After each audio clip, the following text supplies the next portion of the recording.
We all have this. Mm. This image burned into our minds of what a millionaire looks like. The screaming Italian sports car, the designer watch, the sprawling estate. We just assume that high status equals high wealth. Yeah. But what if that image, which is, constantly reinforced by culture and media, what if it's fundamentally misleading? It's not just misleading. I'd say it's a financial distraction. What a distraction. A huge one. Our deep dive today looks at decades of extensive research and interviews with truly wealthy people in America. And the most valuable nugget of knowledge you can take away, I mean, the authors themselves say it's worth over $1 million, is that true wealth is often completely invisible. Okay, let's unpack that. That's a crucial point. Yeah.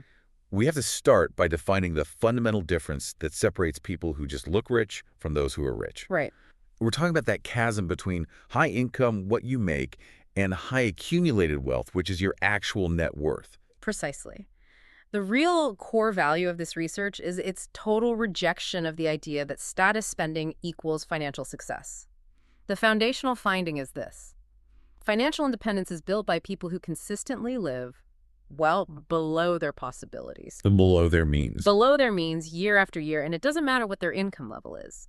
Our mission for you today is to identify the concrete profile of the good accumulator of wealth, what the research calls a BRR, versus the poor accumulator, the MAR. So, okay, if we accept that the high-status spenders are usually the poor accumulators, then let's look at the reality.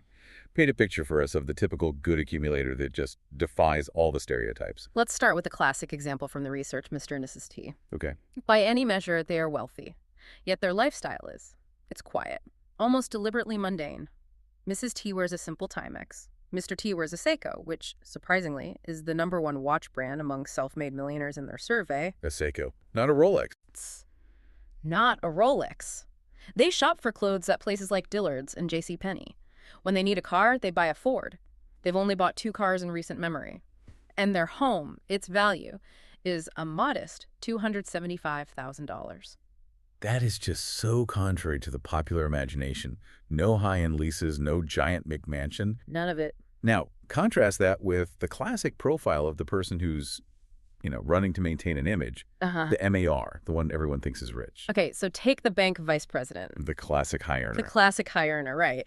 This person earns a high salary, they project financial power. He spends far more on custom suits than the typical American millionaire. He drives the least imported luxury car that's just a black hole of depreciation, and he wears a $5,000 watch. If you asked 10 people on the street who the millionaire was, Mr. T or the bank VP, 9 of them would point straight at the vice president. Of course they would. Appearances are so deceiving. Incredibly deceiving, especially professional ones. That brings us back to that fantastic image you mentioned from the research. That definition of the high-spending professional who doesn't actually have any assets. Ah, yes. The Texan expression, big hat, no cattle. Perfect. It perfectly defines the high-income professional who is optimized for status symbols but has, zero real net worth backing it up. The story I always think of is this prosperous diesel engine rebuilder, a millionaire. Right. But he drove a 10-year-old car, wore jeans and a flannel shirt, lived in a totally unpretentious home. When his English business partners visited, they actually mistook him for a truck driver. No way. He just laughed and said, "I don't have a big hat, but I do have a lot of cattle." That right there. That is the BRR mentality. It's the ultimate measure of success, isn't it? Being wealthy enough not to care what others think. Exactly. But let's formalize this for everyone listening.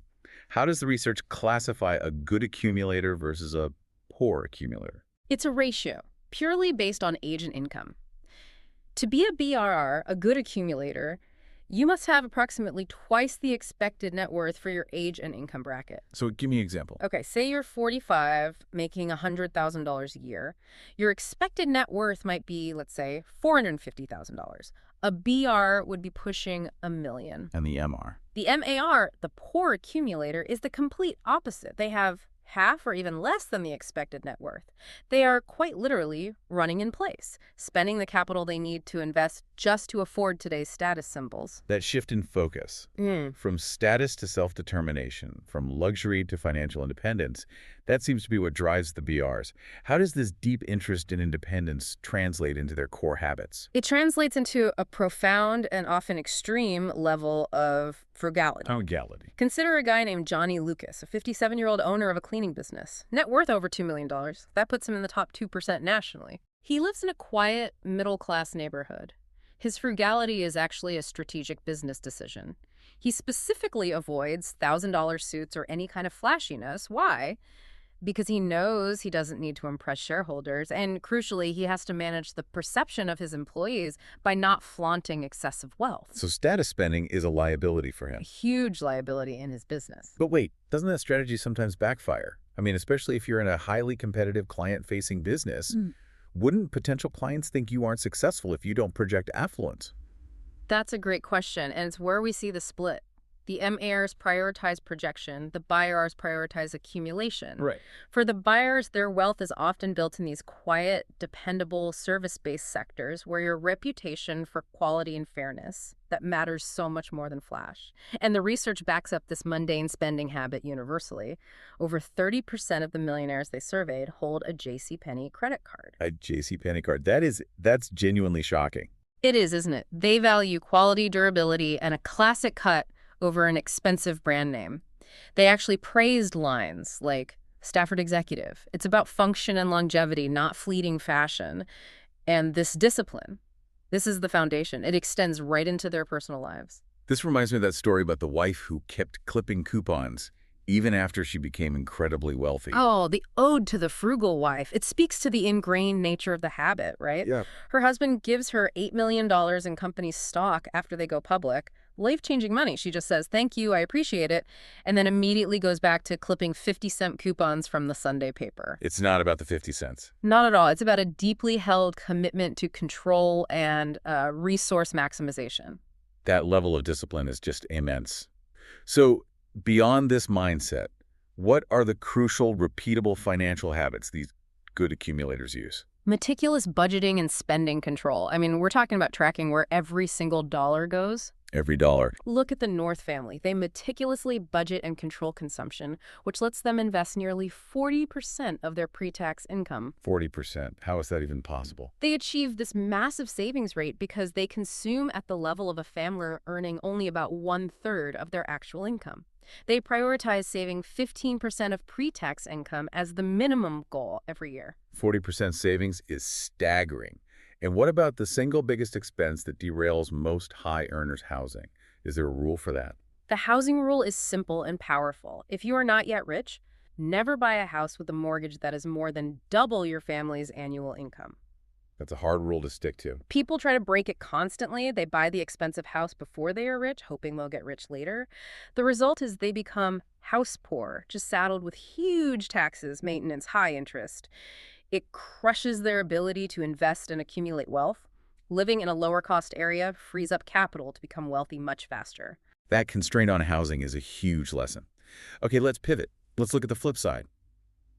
If bars are all about independence and control, what motivates the antagonists in this story? The poor accumulators of wealth, the MARs. Well, often their motivation is compensating for a past of perceived deprivation. They feel like they missed out, and now that they have a high income, they feel entitled to the luxury they always wanted. Take Teddy Friend. He's 48, earns $221,000 a year as a sales professional.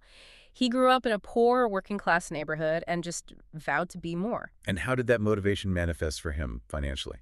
He defined being more by having high-status items, 2 leased luxury cars, 2 boats, multiple other vehicles bought on credit, high-end club memberships. A whole package? The whole package. His expected net worth should be well over $1 million, but his actual net worth is less than a quarter of that. He is just fueled by immediate gratification. And the risk? The risk is stark. If Teddy Friend stopped working today, he could only maintain his lifestyle for about 1 year before facing catastrophe. He is racing the clock, completely dependent on his next commission check. So, if bars are dedicating their time to accumulating wealth, where are the MARs dedicating their time? It's all about time allocation. The average good accumulator of wealth dedicates a modest but consistent 8.4 hours a month to planning their financial future, tracking expenses, managing investments. 8 hours a month.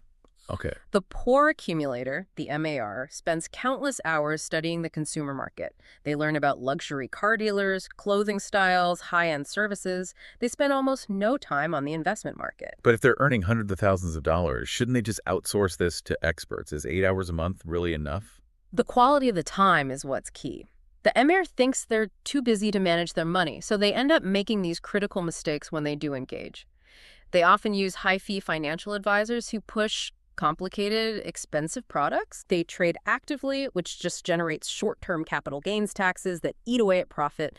And ironically, they often avoid tax-advantaged retirement plans because they want access to the cash now for consumption. You mentioned an incredible example of a MAR spending excessively on advice. Yes, the case of a Dr. South. He spent over $35,000 in 1 year on financial advice for a modest $200,000 portfolio. Wow. That is an atrocious ratio. It's terrible. They're eager to chase the hot stock tip of the month rather than building a consistent, long-term, low-cost investment portfolio, which is what the bearers do. That consumption cycle is so destructive. But let's transition, because sometimes the trap isn't set by the individual, but it's enabled by their parents through, what was it, external economic assistance, or AE? AE, yeah. Receiving financial aid from wealthy parents, it's extremely common. We know 59% of wealthy parents subsidize home purchases for their adult kids, and it's often done with good intentions. Here to help them out. Right, or to lower estate taxes. But the research shows it has this deep, dangerous psychological cost. Let's talk about that case of Lamar and Mary. Lamar and Mary, they're in their 50s. They get substantial annual cash gifts, over $15,000 a year. Plus, their parents contribute to their mortgage and pay the full tuition for their kids' private schools. So they're basically subsidized. They're fully functional adults living a high-consumption lifestyle they literally cannot afford on their own. They're just constantly awaiting the next dose of AEE to maintain their status. And the research is clear that when these gifts are meant to support consumption, they just undermine the recipient's initiative and productivity. Completely. It creates lifelong economic dependency. It creates what we call the montage effect. The adult children, they fail to distinguish between their own net worth and their parents' capital. They see it all as one big pot of money. They essentially treat their parents' wealth as their own disposable income. And this consumption trap gets reinforced by status-driven gifts. How does a gift actually increase a person's debt? That seems counterintuitive. The story of the $9,000 handmade rug is the perfect illustration. Bill and Helen received this magnificent, expensive rug from his wealthy parents, but as soon as that rug was in their living room, it immediately dictated the need for a host of other expenses. I see where this is going. They had to buy thousands of dollars more in expensive furniture, fixtures, lighting, just to make the rug fit the room's new elevated aesthetic. The gift forced a massive increase in their consumption and debt just to fit in with the gift itself. That is profound. It's like accepting a high-maintenance lifestyle by proxy. So if AEE undermines initiative, who ends up being the prodigious accumulator of wealth? The research often points to the Cinderellas, the children who received little or no external economic assistance. Right. Take a woman named Sarah. Her father even threatened not to pay for her college education. She left home, built her own successful publishing and finance career, and became a self-made millionaire. She was forced to develop the courage, the discipline, the earning ability, because she learned to earn and save and invest every dollar herself. That early struggle breeds competence. It's what we see in the best accumulators of wealth, yes. That leads us nicely into our final area, the types of work that lead to success. The data shows a surprising number of good accumulators are self-employed. It's nearly 60% of medium-income bardars compared to under 25% of the poor accumulators. And they're not in glamorous fields. Not at all. Many are in dull but high-profit businesses, building materials, uniform services, printing, waste disposal. These businesses don't attract glitzy competitors, but they provide consistent, strong returns.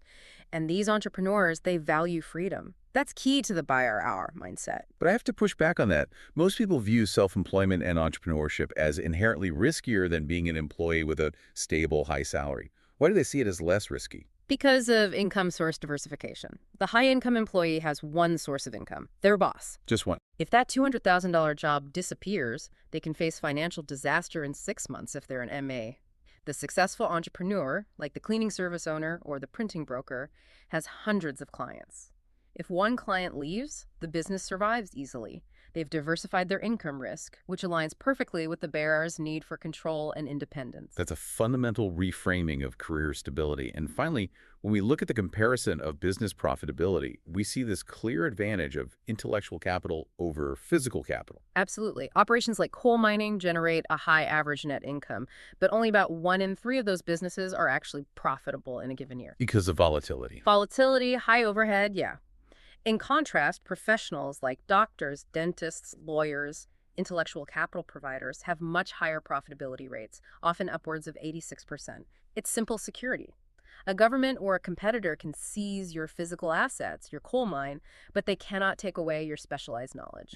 And the future for specialized professional services looks incredibly bright, doesn't it? Yeah. The millionaire population is aging.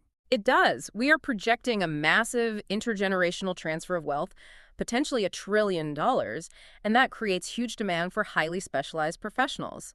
Estate lawyers, tax specialists, accountants who can serve as trusted co-executors of estates, taking a percentage of that wealth. And beyond just financial services, the wealthy need services that cater to their unique problems and they're less sensitive to rising prices. Exactly. This includes cosmetic dentists, plastic surgeons, allergists, psychologists. They cater to stress-related issues, learning disorders, shyness, the specific anxieties and desires of a population that doesn't blink at a $300 hourly fee. It's a stable, predictable, and highly profitable service sector. So we've taken this deep dive into the hidden habits of the truly wealthy. For you, the listener, trying to chart your own financial path, what is the clear, actionable takeaway? The takeaway is simple and often painful. Financial independence requires sacrifice today. It demands discipline, a consistent focus on maximizing net worth, and a ruthless rejection of optimizing for status consumption. You have to make a conscious choice. Do you want to be the disciplined accumulator of wealth, the BAR, or the poor accumulator, perpetually running just to maintain appearances? You know, before we wrap up with our final thoughts, I just want to say, if you found these insights valuable and want to continue getting these specialized deep dives into important research, And you want more of this kind of work? please take just a moment to subscribe to the show and kindly give this deep dive a like. Your support is crucial. It really helps us bring this type of targeted information directly to you. It's true. The key to accumulating wealth often isn't about earning that next raise. It's about managing your household like a highly productive business. It means meticulous record keeping, investing consistently in what you know, and strategically choosing who you associate with, both personally and professionally. That is the true hidden discipline. Thank you for diving deep with us today. We encourage you to reflect on your own financial engine. Are you optimizing for net worth or are you optimizing for appearances? Something to think about until next time.